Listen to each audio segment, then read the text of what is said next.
पहिला शमूएल त्याचा 25वा अध्याय. दावीद आणि अबीगैल.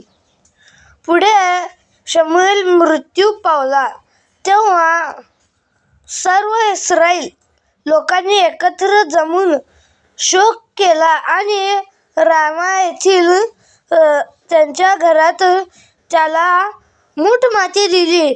इकडे दावीद निघून पारान नावाच्या रणात गेला. मावोन येथे एक मनुष्य होता. तो आपला व्यवहार कर्मेल येथे चालवत असे. तो माणूस मोठा मातबर असून त्याची 3000 मेंढरे व 1000 बकऱ्या होत्या. तो कर्मेलात आपल्या मेंढ्यांची लोकर कातरत होता. त्याचे नाव नाबाल असे होते व त्याच्या स्त्रीचे नाव अबीगैल असे होते.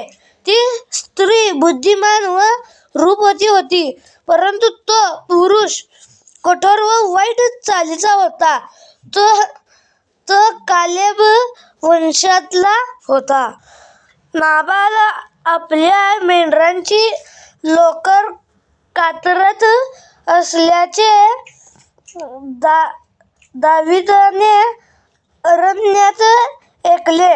तेव्हा दावीदाने 10 तरुण पुरुषांना येथे पाठवले. त्याने त्या तरुणांना सांगितले की कर्मेल येथे नाबालाकडे जाऊन त्याला माझा सलाम सांग. त्या सपत्र पुरुषांना म्हणा की आपल्या घराण्याचे व आपल्या सर्वस्वाचे कुशल असो. मी असे ऐकले की आपण लोकर कातरणारे लावले आहेत. आपले धनगर आमच्यामध्ये होते. आम्ही त्याला काही उपद्रव्य दिली नाही आणि ते कर्मेलात असताना त्यांची काही एक हानी झाली नाही. आपल्या चाकरांना मी विचारले, म्हणजे ते आपणाला सांगतील तर या तरुण पुरुषांवर कृपादृष्टी करा. आम्ही आनंदाच्या दिवशी आलो आहोत, तर